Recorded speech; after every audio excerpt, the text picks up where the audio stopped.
ঢাকার বাইরে চট্টগ্রামের গ্যাস সংকটের খবর জানাতে আমাদের সাথে যুক্ত হচ্ছেন সিনিয়র করেসপন্ডেন্ট আরিজ আহমেদ। আরিজ, চট্টগ্রামের ফিলিং স্টেশনে গাড়ির চাপ কেমন দেখছেন এবং সেই সাথে শিল্প কারখানাগুলোর কি অবস্থা?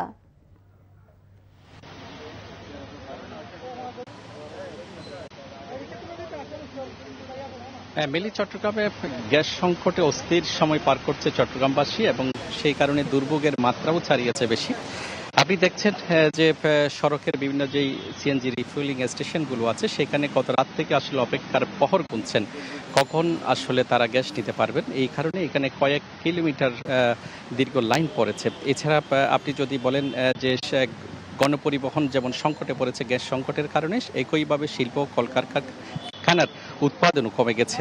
এছাড়া যে বিদ্যুৎ উৎপাদনের সাথেও গ্যাস সংকটের বড় ধরনের একটা সংকট তৈরি হয়েছে। এছাড়া বাসাবাড়িতে যেই রান্নাঘরের চুলা আসলে নিভে গেছে এবং সেখানেও যে সাধারণ মানুষজন চট্টগ্রামের আছে তারাও বেশ দুর্ভোগে আছেন। আপনি জানেন যে চট্টগ্রামে যে প্রায় 400 মিলিয়ন ঘনফুট গ্যাসের যেই চাহিদা আছে তার তুলনায় চট্টগ্রাম যে কর্ণফুলী গ্যাস ডিস্ট্রিবিউশন কোম্পানি আছে সেখানে 100 মিলিয়ন ঘনফুট মাত্র সরবরাহ করতে পারছে সাধারণ মানুষের জন্য। এবং এর সাথে যুক্ত আছে যে আরও যে প্রায় 90 মিলিয়ন চট্টগ্রামের যে কাফকু এবং শিকলবাহা বিদ্যুৎ কেন্দ্র, তারা দুইটি প্রতিষ্ঠানে 90 মিলিয়ন ঘনফুটের চাহিদা আর বিপরীতে পাচ্ছে। তো সব মিলিয়ে চট্টগ্রামে যে একটা বড় ধরনের সাধারণ মানুষ অতিষ্ঠ হয়ে উঠেছেন এই গ্যাস সংকটের কারণে। এছাড়া শিল্প কারখানার যে উৎপাদন কমে গেছে সেই কারণে ব্যবসায়ীরা উদ্বিগ্ন হয়ে আছেন। মিলিয়ে এই ছিল এখানকার সর্বশেষ। জানছিলাম চট্টগ্রামের গ্যাস সংকটের খবর। এদিকে রাজধানী ঢাকা সহ দেশের বিভিন্ন অঞ্চলে আবাসিক, শিল্প ও সিএনজি চালিত যানবাহনে গ্যাস সংকট অব্যাহত রয়েছে।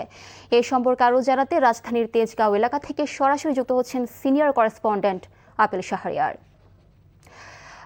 আপেল, গ্যাস সংকট নিয়ে কি খবর আছে আপনার কাছে এবং যানবাহন চালক সাধারণ মানুষের ভোগান্তি কেমন চোখে পড়ছে?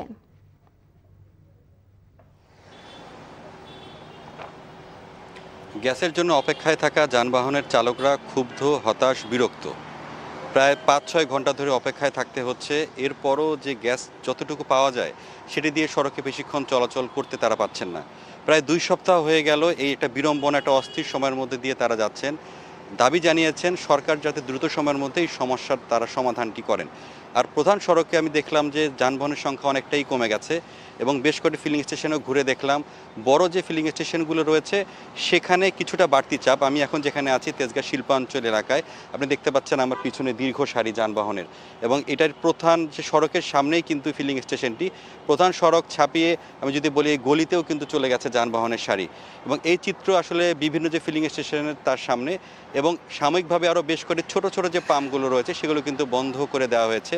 এক ধরনের এই যে সমস্যাটি, তাদের সাধারণ মানুষেরও যে বক্তব্য যে কেন হচ্ছে এই সমস্যাটি, যদিও সরকারের পক্ষ থেকে বলা হয়েছে কক্সবাজারের মহেশখালীর যে ভাসমান যে এলএনজি টার্মিনাল রয়েছে সেটি কারিগরি ত্রুটি বা আগুন লাগার কারণে যে এই সমস্যা, তো কতদিন নাগাদ এটি সমস্যাটি সমাধান হবে সেটিও যেহেতু বলছে না। এটি ধোঁয়াশার মধ্যে সাধারণ মানুষ রয়েছে। এটিকে দাম বাড়ার কারণে না অন্য কোনো কিছু, এই বিষয়টি সরকার স্পষ্ট করা না হওয়ার কারণে তারা বিভিন্ন ধরনের একভাবে ধারণা নিয়ে তারা কথাবার্তা বলছেন, আলোচনা করছেন। শুধু যে ফিলিং স্টেশনের যে যানবাহনের যে এই যে ভোগান্তি চালকদের তা কিন্তু নয়, আবাসিক এলাকাও দেখেছি যে গ্যাস থাকছে না, মধ্যরাতে যাও একটু আসে, সেটি দিয়ে রান্না যদি সারা রাত যদি রান্নাই করতে হয়, পরের দিন আবার অফিস আছে। তো সব মিলিয়ে এক সাধারণ মানুষের মধ্যে চরম ভোগান্তি, হতাশা, ক্ষুব্ধ। তারা বলছেন সরকার যাতে দ্রুত সময়ের মধ্যে এই যে একটি সমস্যার মধ্যে রয়েছে এই সমস্যা যাতে তারা সমাধান করেন। দর্শক, এতক্ষণ জানছিলাম গ্যাস সংকটের খবর।